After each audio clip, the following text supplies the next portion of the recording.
The Forbidden Archive. Log entry classified Archive Operator. Dr. Adrian Voss. Station Aegis 7 Black Site. Mission Data Recovery and File Decryption. Status: Normal. I shouldn't have opened it. I should have followed protocol, filed it away, and never looked back. But I did. And now I don't even know if I'm real anymore. My name is Dr. Adrian Voss, or at least that's what my records say. I've been stationed on Aegis 7, a classified research outpost orbiting an uninhabited star system at the edge of mapped space. My job? Simple. I process lost transmissions, old ship logs, distress calls, encrypted messages from vessels long gone. Most of them are junk, static, corrupted files, remnants of ancient signals bouncing endlessly through the void. But sometimes we find something different. A file that doesn't belong, a voice that shouldn't exist, a message meant to be forgotten. And 5 days ago I found one of those files, or rather, it found me. It was late. The station was silent, the only sound the gentle hum of the mainframe running decryption cycles.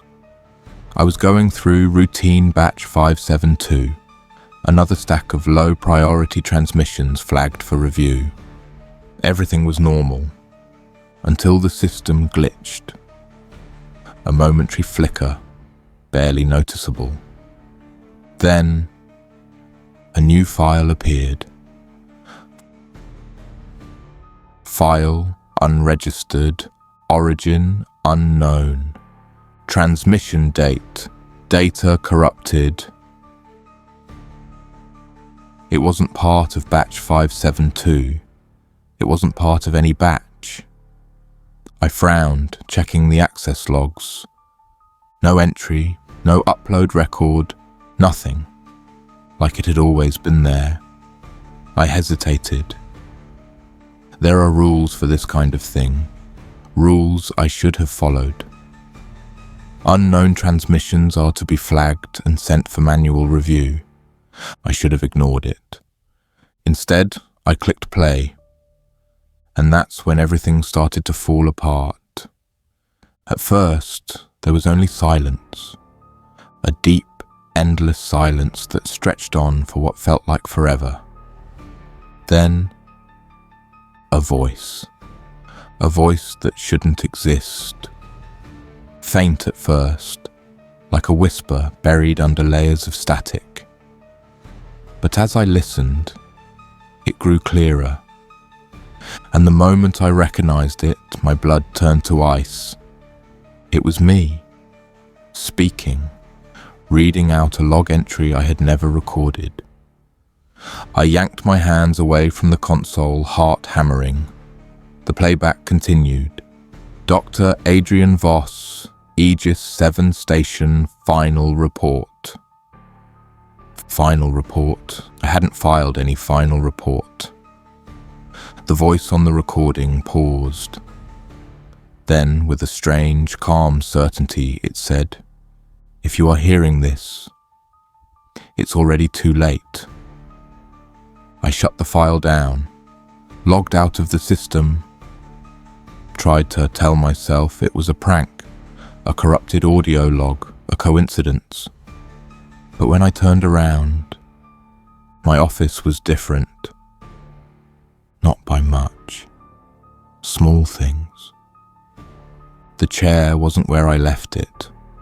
The coffee mug on my desk was on the wrong side. A memo on my wall was written in a language I didn't recognize. And the date on the terminal. The date read 3 days in the future. I stared at it, my mind refusing to process what I was seeing. I blinked.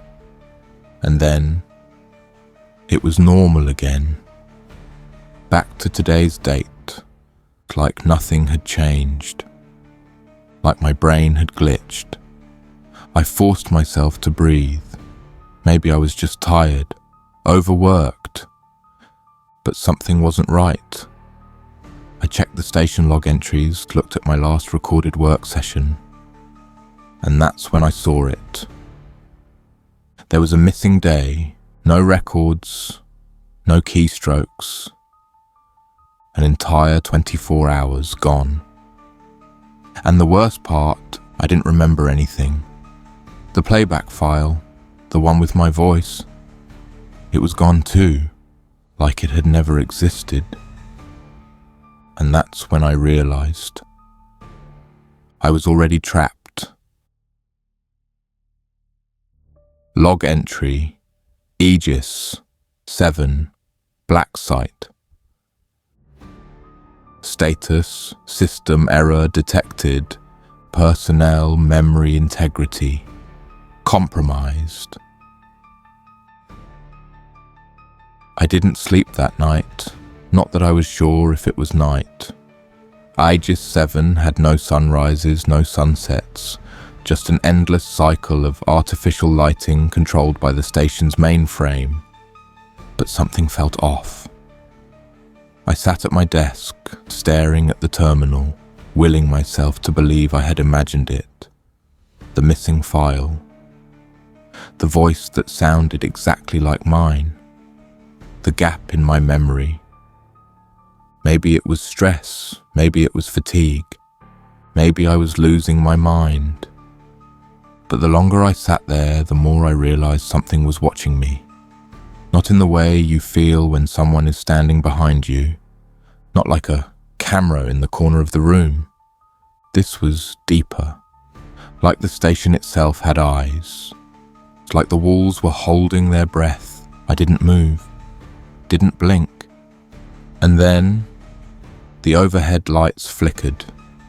A soft chime pinged from my terminal. A new file had appeared. File unregistered. Origin unknown. Transmission date, data corrupted. It was the same file, the one that had disappeared. And underneath it, a single new line of text. Do not open it again. I pushed my chair back so fast it nearly tipped over. I could feel my pulse in my throat. I hadn't typed that. No one else was on this station. Aegis 7 had been a one-person assignment. For the first time since I'd arrived, I reached for the emergency comms panel. It was standard protocol. Any anomalies, report immediately. I should have done it sooner. I tapped the interface. Mission control, this is Dr. Adrian Voss requesting immediate contact. I have a situation at Aegis 7. Silence. I waited. No static. No interference. Just nothing. I checked the logs. The message had been sent. Then I checked again, and the record of me sending it was gone. I stood so fast, my vision blurred. The file was still sitting on my screen, waiting. Do not open it again. I turned away. I needed to leave the office, to get somewhere else, somewhere that didn't feel so closed in. I stepped into the hallway. The air was thicker than before, like stepping into a room after someone had been standing in it for too long. I needed to breathe, to think. I started walking. I passed the lab, the storage bay, the airlock. Then I turned a corner, and I was standing back in my office. I froze. My terminal was still on, the file still open. I hadn't turned around. Hadn't retraced my steps. I had been walking in a straight line, but I was back where I started. And then, my terminal screen blinked to black. The emergency lighting dimmed, and behind me a chair creaked. I didn't turn around. I couldn't. Every inch of my body knew that if I turned, If I looked, something would be sitting there. Something I wouldn't be able to explain. Something I wouldn't be able to forget. The air was so silent it rang in my ears. And then, from the terminal screen, a voice. Software. Calm. Adrian. I ran. I don't know how long I was gone. Time didn't work right anymore. At some point, I must have stopped moving. I found myself in the observation deck staring out at the void. The starless stretch of empty space outside Aegis 7 had never felt this wrong before. Like it was closer than it should be. Like it was listening. I turned away. The corridor behind me had changed. I wasn't in the observation deck anymore. I was in my office again, sitting in my chair. Was me. Log entry. Aegis 7 black site. Status. System error escalating. Personnel records duplicated. I didn't move. The other me didn't either. It sat in my chair, hands folded neatly on the desk. Posture identical to mine. It was perfect. Too perfect. Like someone had copied me but didn't know what to do next. I forced myself to breathe, slow and steady. The room felt too small, like the walls were watching. Then the other me blinked. It was such a small thing, a simple, human movement. But it shouldn't have happened, because my reflection doesn't blink before I do. He tilted his head slightly, like he was studying me. Then, in my own voice, soft, calm, familiar, he spoke. You shouldn't have opened it. I stepped back, nearly stumbling. The words had weight, like a door slamming shut inside my mind. Something was wrong, more wrong than before. My fingers twitched toward the emergency override on my wrist. It would send a station-wide distress beacon. No comms delays, no encryption, just a raw, unfiltered distress signal beamed across space. I tapped the sequence. Nothing happened. I tapped it again. No response. I looked down at my wrist and froze. The override wasn't there. The panel was smooth, seamless, like it had never existed. I looked back at the other me. He was smiling now. The walls of my office warped at the edges like I was seeing them through heat waves. The air felt heavier, pressing in against my skin. I swallowed hard. Who are you? The other me leaned forward slightly. You already know. I shook my head. Number I don't. His eyes softened like he was disappointed. Then why are you afraid? The station's lighting flickered just for a moment. When they steadied, he was closer. Not standing, not moving, just closer. My throat went dry. What do you want? He exhaled like he was amused. I want you to remember. The lights flickered again, and I woke up. I was still in my office, but something was different. My chair was empty. The terminal screen was dark. I checked the date on the terminal. It read one day before I arrived at Aegis 7. I tried to think, tried to hold on to the details. I had woken up.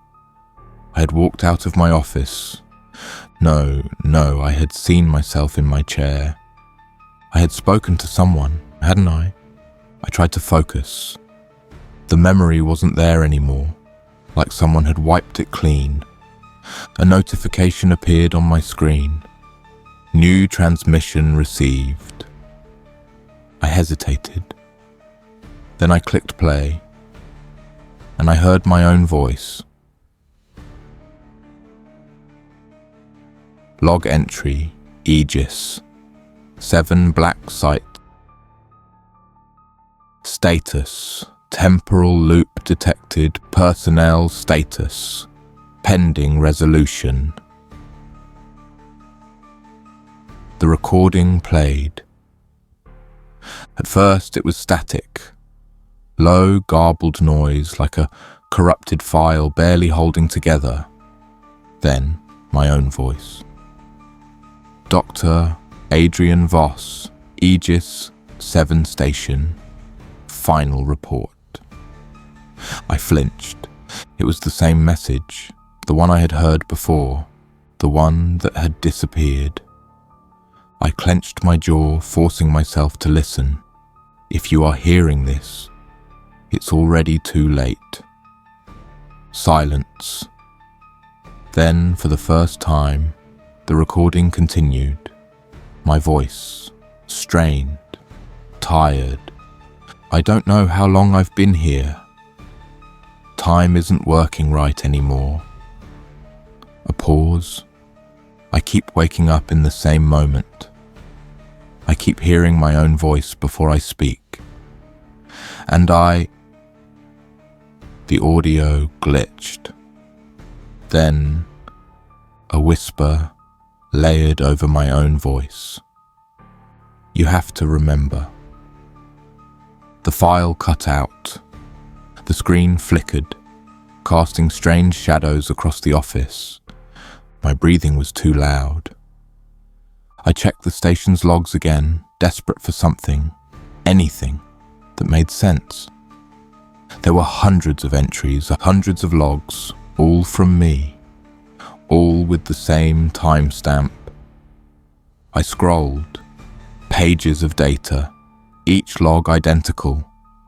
Dr. Adrian Voss, Aegis 7 Station, final report. Over and over, a feedback loop, a memory playing on repeat. No, not a memory. A prison. I backed away from the screen. I needed to leave. Get off this station. I turned towards the door, and someone was standing there. I went still. The emergency lights flickered just enough to reveal a silhouette.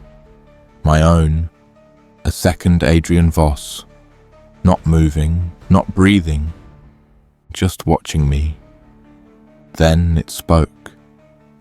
You have to stop. I tried to breathe. Stop what? The other me tilted its head. Then, in a voice that was too calm, too final, it whispered, "Stop trying to leave." The lights cut out, and I woke up. I was in my office. Again, I knew it before I opened my eyes. The terminal was still humming. The same notification was still blinking. New transmission received. I checked the timestamp. 0, 0, 0. Like time had never started. Like I had never left. I clenched my fists, forcing myself to stay calm. This wasn't real. It couldn't be real. But the voice in my head, the one that sounded like me, was already whispering. You've done this before. The room was too quiet. I turned the monitor off, stood up. This time I wouldn't listen. I stepped into the hallway. The station was silent. No movement, no signs of life. I passed the lab, the storage bay, the airlock. Then I turned a corner, and I was back in my office. Sitting at my desk was me. This time I didn't react. I didn't speak. I just stared. And so did he. A long, awful silence stretched between us. Then he smiled, and I finally understood. Log entry, Aegis 7 Black Site. Status, recursion loop unresolved. Personnel status, undefined. The second I pressed yes, the world collapsed. Not like an explosion, not like waking from a dream. It peeled away the office, the station, the loop. Everything unraveled, like I had been looking at reality through a thin sheet of paper and someone had torn it in half. And for the first time, I saw what was underneath. I was not on Aegis 7. I had never been on Aegis 7. I had never even left Earth. I was somewhere else, a place without walls, without light, without time. I was standing in an endless shifting void filled with the echoes of my own thoughts. Not voices, not whispers, memories, fragmented, overlapping. I saw a research facility, not Aegis 7, but somewhere else, somewhere deeper. I saw a screen, a file, the one I had played over and over again, the one I had trapped myself inside. And then, finally, I saw myself. Not in a chair, not behind a desk, but lying in a hospital bed. I felt the cold press of electrodes against my skin, the weight of an oxygen mask. I tried to move, but my body was too heavy. A voice crackled over an intercom. Dr. Adrian Voss, you are regaining consciousness. Do you remember your name? I tried to speak. Nothing came out. Another voice, this one sharper, more clinical. His vitals are stabilizing. Memory integration is nearly complete. We need to begin the debrief. A pause, then. Shut it down. Everything rushed back at once. The truth. The first experiment. The real mission. I had been part of something bigger. A classified neural research project. A program designed to preserve consciousness inside digital space. To create a perfect copy of the human mind. A backup. An archive. And I had been the first test subject. The first person to upload my consciousness into the system. The first person to get stuck. A low, rhythmic beeping filled the air. A heart monitor. Mine. I tried to move again. This time my fingers twitched. More voices. Urgent. Moving closer. He's coming back. Brain activity is increasing. I forced my eyes open. A sterile ceiling. Fluorescent lights. The shape of people in lab coats, watching me. For the first time in God knows how long, I was awake, but I knew the truth now. I was not the first version of me to reach this point, and I would not be the last. Log entry experiment number 0067. Subject, Dr. Adrian Voss. Status, reintegration successful. Experiment loop complete. For now. End of file. If you enjoyed this story, please hit the like and subscribe button. Rest well, my friends.